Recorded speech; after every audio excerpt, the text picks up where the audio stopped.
I'm going to start off with a softball, little warm-up question. What did you think you would be when you grew up? What I thought I would be was, I wanted to be a landscape architect, actually. Oh, very cool. And what were your parents' thoughts about what they wanted for you and your education? You know, my parents just really wanted me to be happy. That's great. And they wanted to support me in whichever endeavor I chose, the best way they could. Being one of 6 children and only one working parent, we were pretty financially limited. Mm-hmm. But, of course, I didn't know that until I was older. Interesting. Because in that age, it wasn't a keep up with the Joneses thing. You know, we had plenty of good food. We had clean clothes. We were good to go. Very nice. And where'd you grow up? I grew up on Queen Anne. I'm actually a 4th-generation Queen Anne Hill resident. Really? And did you go to Queen Anne schools? Yes, I went to Coe Elementary School. I went to John Hay Junior High School. And then I graduated from Queen Anne High School, the last class, in 1981. And my mother graduated from there in 46. And my grandmother graduated from there in 26. And my great-grandfather, it wasn't built yet, so he went to West Queen Anne when it was all grades. So you said you went there the last year. What was that about? Well, according to the powers that be, they were closing the school because of low enrollment. And in my graduating class, there's 306 kids, which I guess was low. I mean, in my sister's class, who graduated 5 years ahead of me, she had over 1,000. Oh, interesting. But a lot of that was when they started, because when they started the mandatory desegregation with my group, when I started high school. What year was that? That was 1978, 79. And so a lot of the kids who lived closest to the school were the ones who got bused across town. And many of the parents said, if they're going to be bused, they'll go to a private school. Okay. So a number of my friends went to private schools whose parents chose not to bus them. Okay. And what did you do? I walked a mile to school every day. So were you bused or? No, I walked. Okay. I was one of the fortunate Okay. that lived far enough away from the high school that I got to go to the high school. Interesting. Okay. The ones who lived close got bused. Okay. What was that like for your friendships? Well, it was challenging. I mean, I had so many friends in junior high, and half of them were gone because they got bused. So, and we didn't keep in touch because they didn't live close to me. It wasn't like we played anymore. Mm-hmm. And so a lot of them I haven't seen or heard from in 40 years. Mm-hmm. So were there folks bused to your school? Oh, yes. What was that like? Well, different. They all were bused, and I'm sure, I shouldn't say I'm sure, in my opinion is a lot of them didn't want to be bused as well. Mm-hmm. So it was a whole new ball game. Mm-hmm. And did you get any new friends? Actually, I did. I did make some new friends. But it was challenging because you couldn't do anything after school because they had to get on a bus and go across town. Mm. And so, trying to say, oh, let's get together on the weekend, not so much because you have to take 3 buses or however many to get to where you want to go. Mm-hmm. Were you able to participate in any extracurricular activities? I was because I lived within walking distance. Yeah. But they're very challenged because the people who didn't really couldn't do that. Mm-hmm. They couldn't really participate because they didn't have enough buses to run for every sport or every drama class, whatever. Mm-hmm. So they weren't able to participate just because it wasn't an option for them. Right. And how did that affect extracurricular activities? They went down. They did? Yeah, oh yeah. Yeah. Wasn't enough participation. Yeah, it was. I mean, football, it's funny. They must have run more buses for football. Okay. Because we had a great football team, and a lot of the kids that got bused in were involved in football. Okay. Nice. But, so I don't know. I think they must have had extra buses just for football. So football was a priority, but Yeah. other things like art and theater, not so much? Not so much. Okay. Music, yeah, not so much. I mean, we had a great band and orchestra, but a lot of kids couldn't participate Yeah. because the buses, a lot of rehearsals were either before school or after school. Okay. Yeah. And if you're riding a school bus, they don't always arrive that early. Describe for me the first day you remember desegregation efforts in your school and how it felt different and how it felt familiar. Well, of course, the first day of school, which was high school, never been there, so that was kind of different as well. But then there was this totally uncomfortable vibe because you saw these people that you kind of knew they didn't want to be there, just like my friends didn't want to go be bussed. And so it was just kind of I almost think it was a start of a us against them kind of a thing. Mm-hmm. So rather than bringing people together, I think it built boundaries more. Oh, that's than interesting. it did bring together. Interesting. So because they hung with their clique, and so, they're familiar people, mm-hmm. which why wouldn't you? You're going somewhere new, you're going to hang with their people. Mm-hmm. So it was very cliquey. I mean, there's not gangs, but groups, cliques. Mm-hmm. Mm-hmm. Can you describe for me a time where you felt excluded or unsafe in your school? Well, a couple of times walking, it was an old building, mm-hmm. and the layout was different. But there's several long hallways that didn't break off. And if I'm going to, like, gym, going down the hallway and you see a group of people that you don't know, very intimidating. And quite often I would just turn around and go the long way. Mm. Especially when you're alone. Okay. Is there an incident that may have happened that made you feel that way? Well, I had a friend who was sexually harassed. Okay. In the beginning. Mm-hmm. So that, it was not a good time. Mm-hmm. So I mean that was what introduced us to desegregation. Okay. Was uncomfortable vibe and sexual harassment, and so. And did anything come of that? Well, actually, yes. Her boyfriend, somebody, beat him up badly. Okay. And was there any consequences? There was court things, and it's a long, drawn out bunch of stuff. And did that set the stage for the future and how? I don't know how much it really changed the dynamic.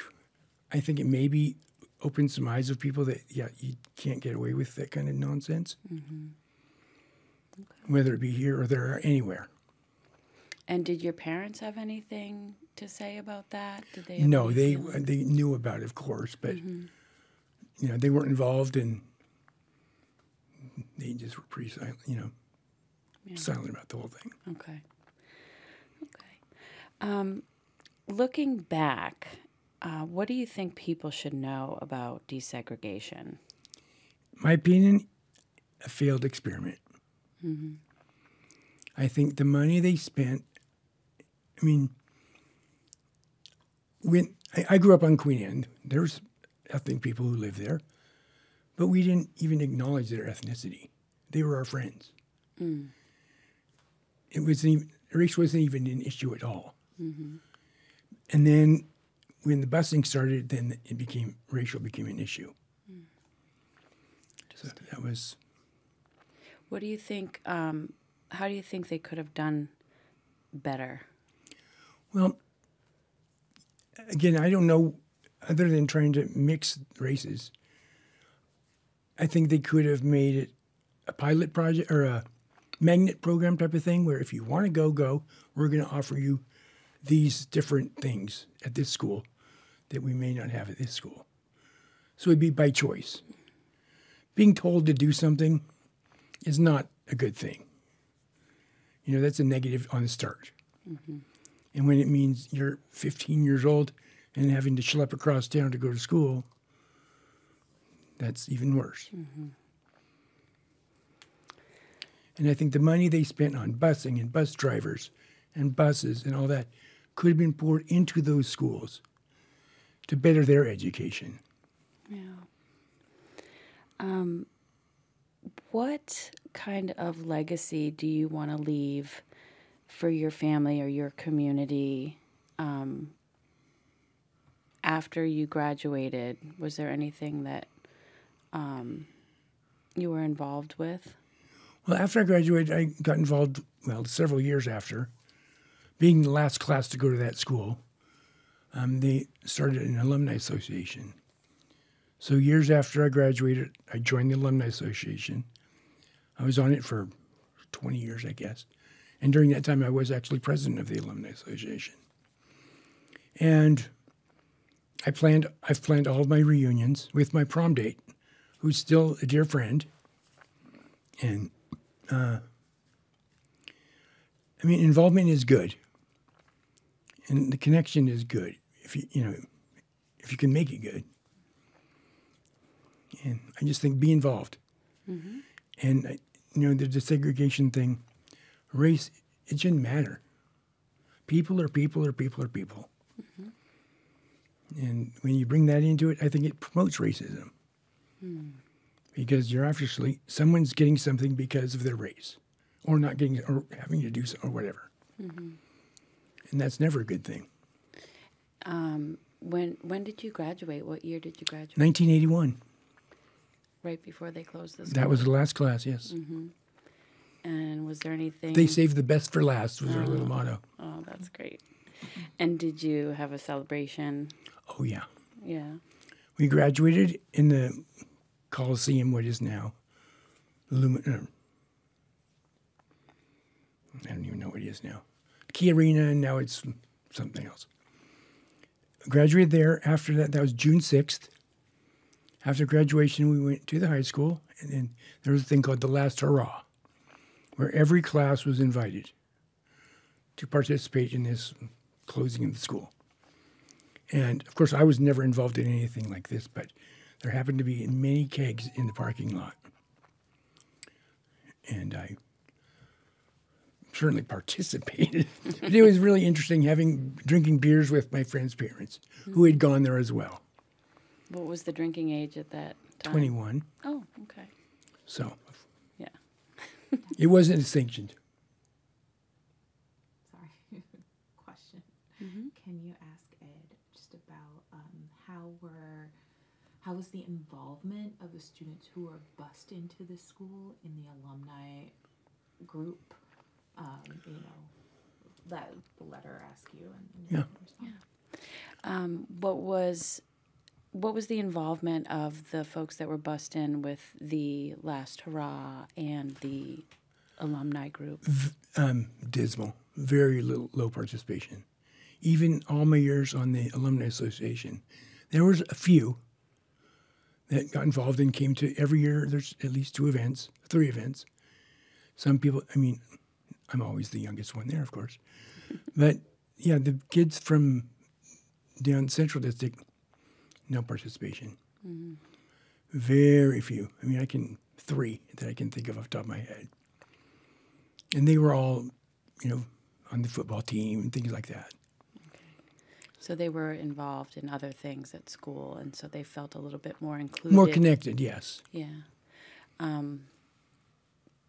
That's great. What were your parents' thoughts about who they wanted you to be in school, and as you grew and developed and matured? Really, I was very fortunate. I grew up in a Beaver Cleaver-ish kind of setting, except we weren't rich. But all they really wanted is us to be happy and do what we wanted to do. And they would support us in whatever endeavor we chose, within reason. Like, they didn't have the money to pay for college.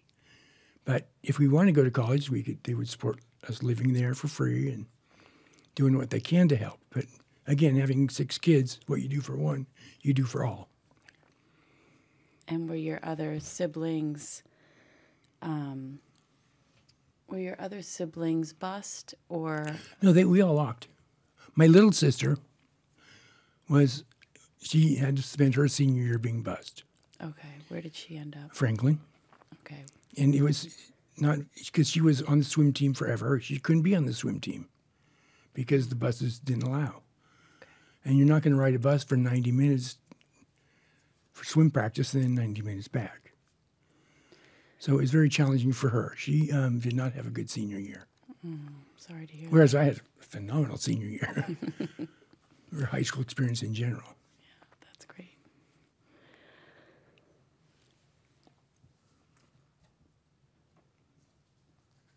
I can hop in. Yeah, we heard that perspective a lot. We did some recordings in Boston about this being a failed experiment and how students like you were put on the front lines of this. Mm-hmm. Can you go a little bit deeper and talk about the racial context here in Seattle?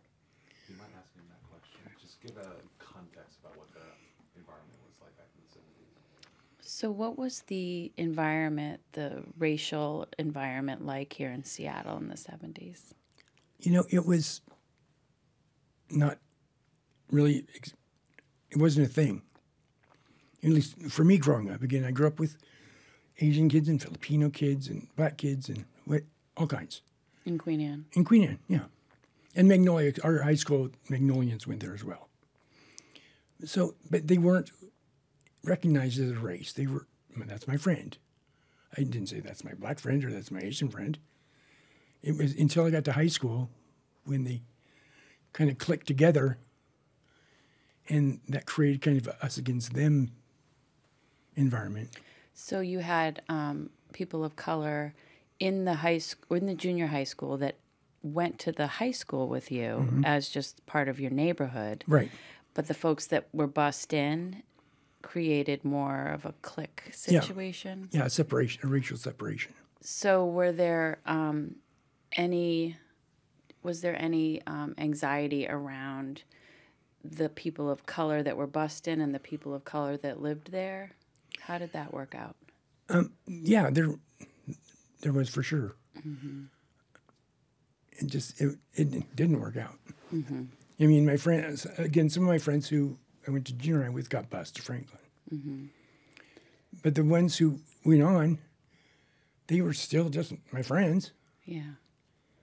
So it wasn't really about the color of their skin. It was more about the neighborhood they came from. Yeah. Mm. Well, and the character of their being. Mm-hmm. You know, that's how you judge a friend or non-friend. Yeah. And you think that maybe the character was affected by the fact that they were forced to do something they didn't want to do. So they came into it with a perspective. With angst. Okay. You know, just as I know for a fact, if I had been buzzed, I would have been angst for sure. Mm. Not to the point. I mean, and thievery was high, which apparently didn't used to be. And I'm not saying that was a racial thing. It was just the environmental thing. Mm-hmm. And graffiti and breaking things. And it just... So it could have been just kids maturing into a certain age of mischief, or do you think... Well, no, I think it was more releasing angst. Oh, okay. And I don't know if it was one group or another group or whatever. It was just, releasing angst. Both at Queen Anne and at Franklin? Well, I don't know, but I can't say for Franklin because thank God I didn't go there. Yeah. Mm-hmm. But can I ask you, was the concept of desegregation right and the execution was wrong, or was the whole thing wrong to you? I think the whole thing was wrong. Can you go deeper? Well, because, I honestly, you live where you live. And just like neighborhoods are neighborhoods, you go where you go. And to try and mix these neighborhoods is ridiculous. It was executed poorly as well, I believe. But I just think the concept in general is, these people who are sitting in an office making six figures saying, oh, look, let's put a feather in my cap and have this desegregation thing. And, it's not affecting me. But I'm sure for a lot of kids, it really, because high school is a big maturing age, and puberty and going through a lot of stuff already, and to have to be thrown into that mix. Just like dances, high school dances. People who lived across town couldn't get there. Yeah. So, yeah, I just think, the higher ups wanted to be, a feather in their cap. Mm-hmm. Look what I've done. It's so cool. But it didn't work. Yeah, you're putting kids that are already in a precarious mental state and using them as kind of guinea pigs. Guinea pigs. Yeah. Well, failed social experiment is what I think it was. Mm. Yeah, I can't think of a single good thing that came from it. I wish I could. Do you think there was something they could have done to make it better? Not force the kids. Give them an opportunity at whatever school. Offer a program they couldn't get at their local school. Offer them free busing or whatever. And let them choose. If somebody wants to go somewhere, they're going to be more apt to make it work, want to take ownership of it. Mm-hmm. When you're forced to do something as a teenager, your immediate thing is no. Do you think teenagers had the wherewithal to be able to make a decision like that, or do you think it would be something their parents would have to?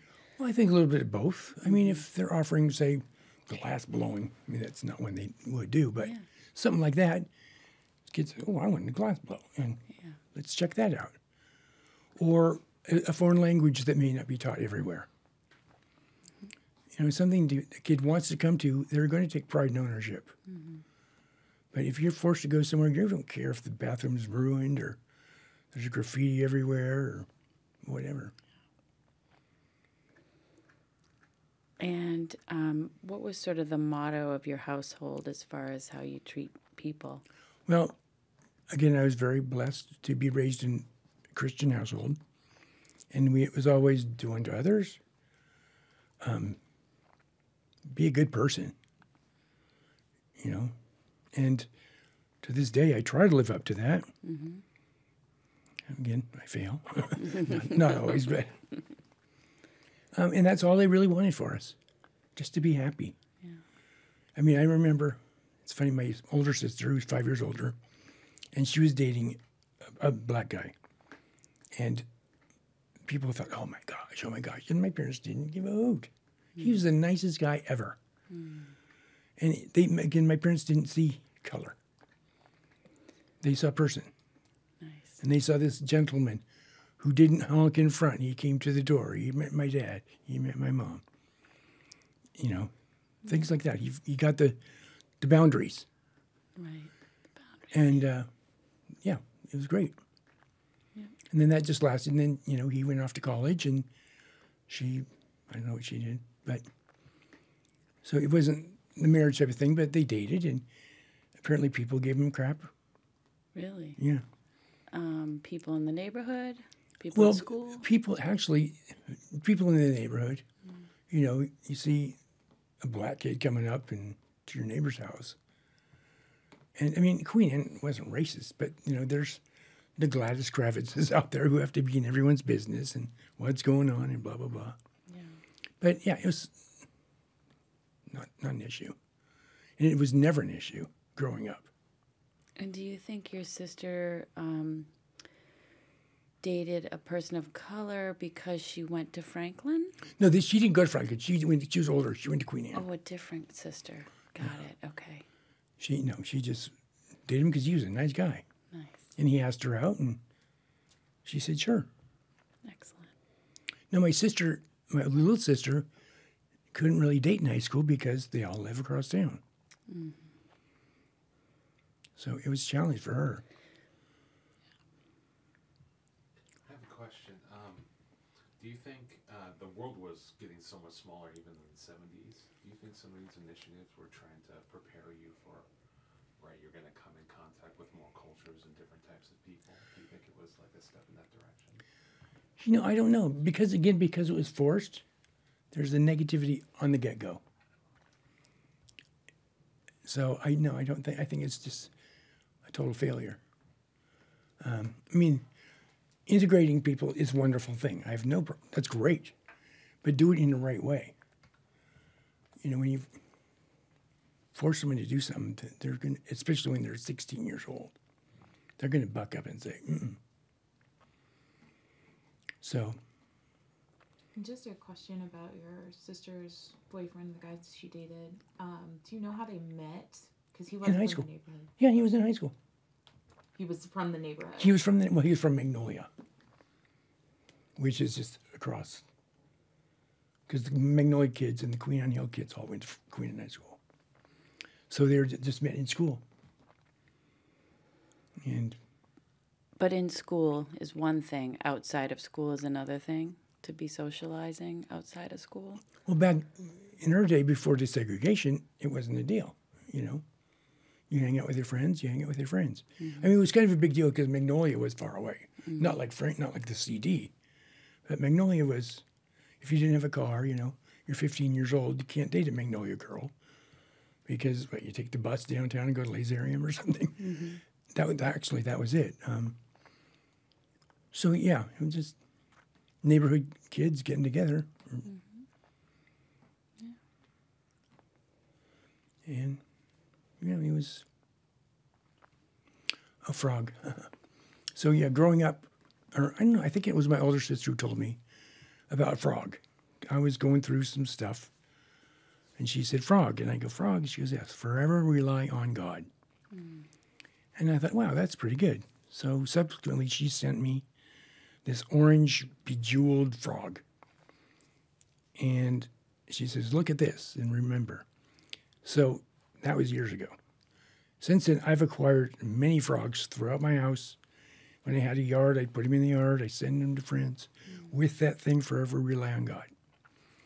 And it really does help. Mm-hmm. It reminds you that, okay, I'm going through a batch of nonsense and just let it go. And I'm fortunate that that's my belief. A lot of people unfortunately don't believe that. It's like the Pollyanna. Yeah. It's like play the glad game. Yeah. You know, I broke my leg. Well, at least it wasn't my neck. Oh, I love that. So, yeah, so now every time I give frogs to people who I know will appreciate them. Mm-hmm. And when I send text, I always add a little frog picture. And they do. And they're like, I have a dear friend from high school, or junior high school actually, who lives in Duval, and I'd never been to her house. So I brought a housewarming or a gift. And it was a big frog. Nice. And she loves it. And she even said that's the only decoration she keeps out year-round. Mm. And it's when she drives up, she sees the frog.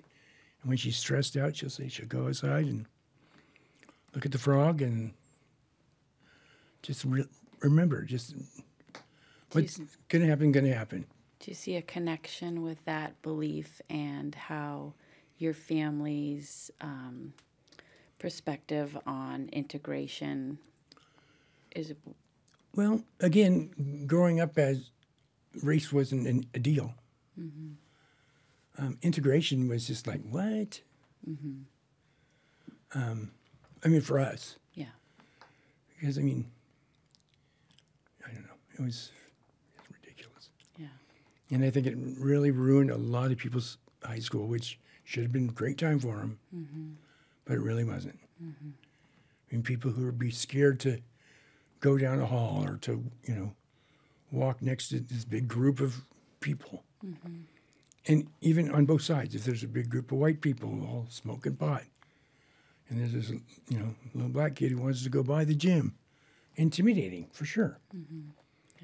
Yeah, it created much more division, I believe, than any kind of integration. Do you think if some of those kids that were bussed in were to come to the last hurrah, what would have happened? They would have been welcomed. Yeah. Okay. I mean, yeah, they would have been welcomed. Yeah. Good. I would have sold them a cup, just like my friend sold them a beer cup, because you sell them a cup for $2 and they can drink as much as they want. Mm-hmm. Unless they're a sophomore, then you charge $3. Anyways, it was everyone's welcome. Yeah. As long as you don't start crap and trying to have attitude, no problems. Mm-hmm.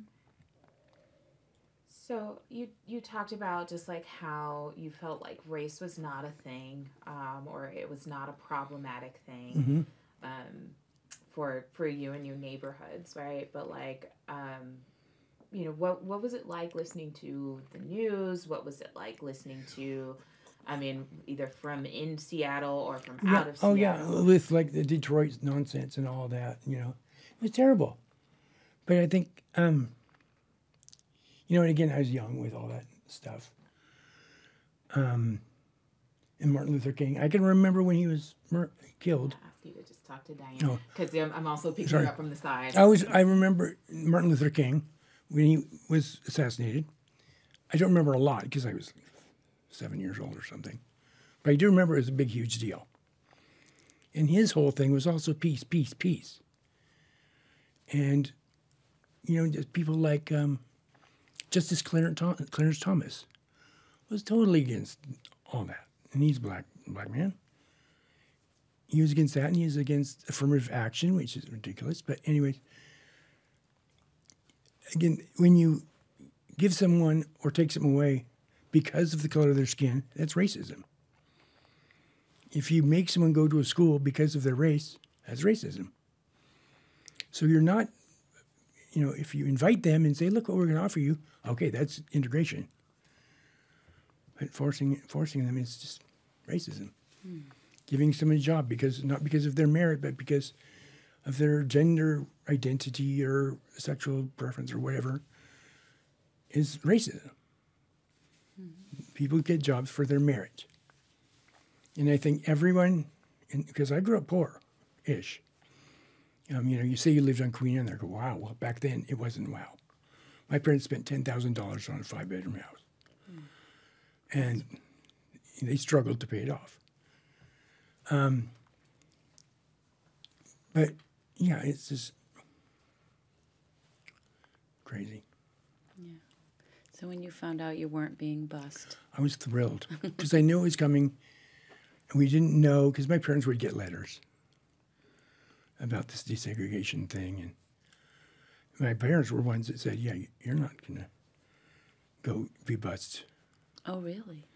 But they couldn't afford to send us to private school. Okay. So they rethought that. Right. But they thought, you know, with the angst of going to a different school that you don't want to go to, are you really going to absorb the education that that you need to get? Because, like, I mean, it's a whole different world now. They don't teach cursive writing anymore. Some parts of math they don't teach because why? Don't know. So when your school closed in 81, was that the result of something? Well, they said it was low enrollment. But I believe part of their low enrollment was because the kids I went to junior high school with, instead of going to Franklin, they went to Blanchette, which is a parochial school, or O'Day, you know, one of those. Because the parents would say, if my kid's going to be bused, they'll be bused to a school where they'll get an education. And they had to pay for that. Oh, yes. Yeah. Do you have any regrets? Anything you can change 45 years later? Anything about your high school experience that you wish you could relive or change? Oh, relive it all. No, relive it all. The thing I would change is the angst that was there because of the desegregation. It could have been much, much more enjoyable for everyone if that was eliminated. Because, again, like in junior high, we had black kids all over the place. It wasn't an issue. It is what it is. Do you think the higher ups could have done something different to help integrate the folks that were bused and help relieve some of that angst? Again, other than offering programs for them to choose to be bused, just not having the choice was the big deal. Okay. Being forced to go across town to school. If you get sick in the middle of the day, what do? What do you do? You have to take 3 buses to get home while you're sick. Yeah. If your parents aren't home or can't. Like, I grew up in a house, my dad drove, my mom didn't. If I got sick at high school, I walked home. I never did, but that's what you did. She didn't have a car to come get me. Maybe a neighbor, whatever, would happen. But, I mean, when you live in when you can go to your local high school, you can be involved more in the community. before can your and after parents. school. And so can your parents. Like PTA, those kids' parents didn't come to like concerts or talent night or things like that. Because it's really schlep to go across town. So they kind of got the short end of the stick, huh? I think so. Well, they got it, and the kids that got bused over there got it. Yeah. My friends got it. You know, it just, again, failed social experiment, in my opinion. I imagine there's people that said what a wonderful thing it was, but not my experience. Okay. Did you talk with your friends about their experience at the other school and like, you know, did they have the same experiences? or- Well, yes, I did. I'm still friends with many of them. They said, again, felt the angst, like they were the intruders. And, you know, they couldn't get involved in things they want to get involved in. They were so far away from home. And they said, and they, you know, the terrible thing was the people that lived closest to the high school were the ones that got bused away. So, you know, you grow up looking at that big, beautiful building. I'm going to be there one day. Oh, no, you're not. Instead of walking a block, you have to take a bus. People who lived across the street from the high school got bused to Franklin. So, I mean, I'm very thankful and blessed that I didn't have to do that. Great. Yeah, I mean, it didn't affect, I mean, my grades. I got pretty good grades all through high school. And I was part of the stoner set, I suppose. I was part of every set. I got along with everybody. The jocks, the stoners, the nerds. The bust folks? Yeah, some of them, if they let you in. I mean, some of them were really good about, oh, hey. Good. But some, you know, some of them just weren't. Yeah. So again, I think that's how they were raised. You know, again, The you situation. can't do anything about it. You just either change it, get out of it, or change what you think about it. Yeah. And that's your only options, because complaining about it, you're still going to that school. Right. And I just don't think people were. I think being a victim is a big thing. People are encouraged to be a victim. Especially nowadays. We're almost at the end here. I'm curious, how did this experience impact the rest of your life? Like, obviously, you were not going to allow yourself to become a victim, but what happened for the next 45 years of your life? Can you speak to who you are today? Well, I mean, again, high school was a great time. I got very involved in the Alumni Association, which kept me even more involved in high school. You know, again, I don't think the desegregation thing really affected me as much long term because of how I was raised. And I mean, I've never been a racist. I try not to even see color. But you kind of have to. I mean, when you drive through downtown, you're like, whoa. The tints, it's just.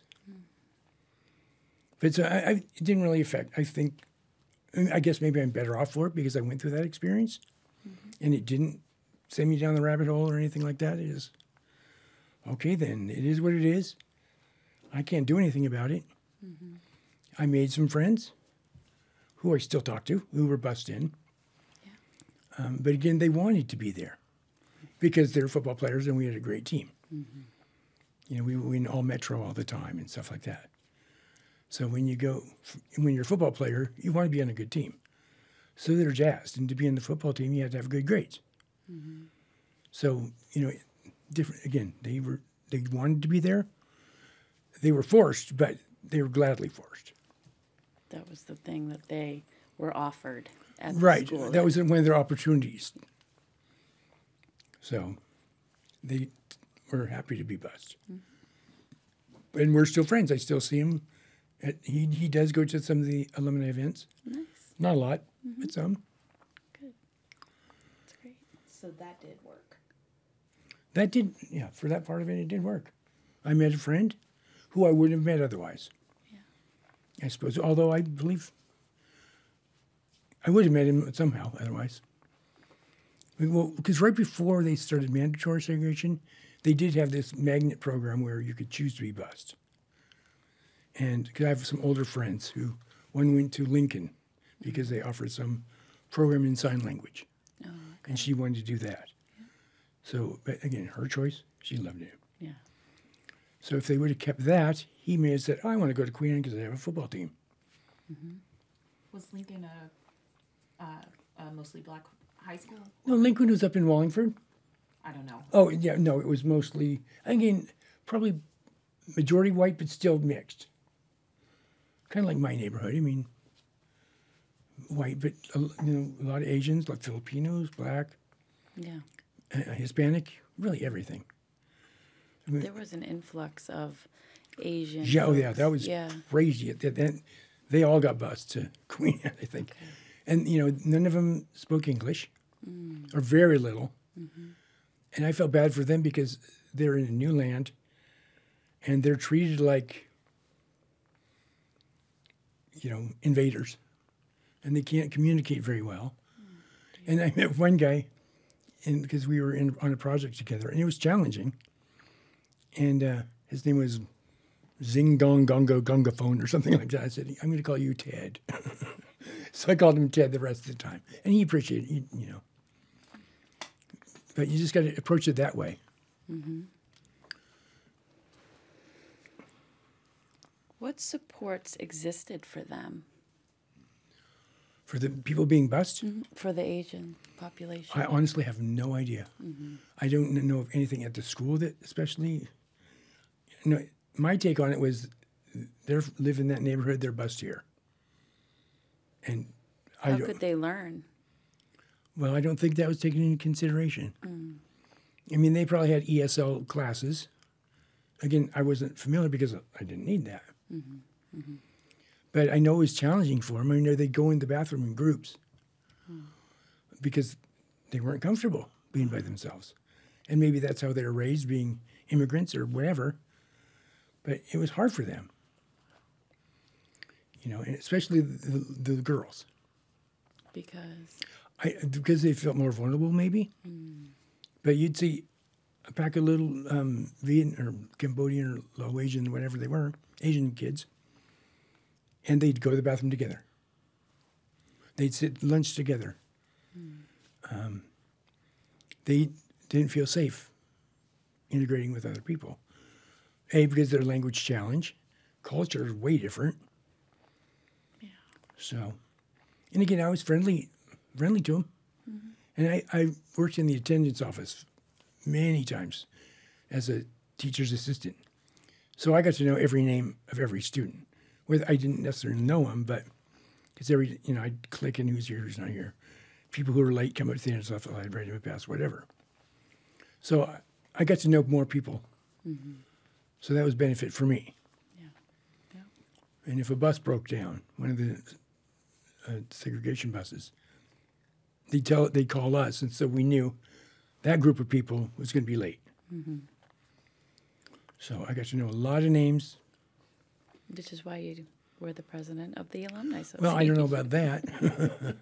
I think it's because my heart was still pumping and I had a little bit of energy. Because we had people there that went to high school with my mother on that association. Wow. So that's 60 years ago. Well, thank you so much for sharing with me today. My pleasure. This has been lovely. Well, thank you for asking me. All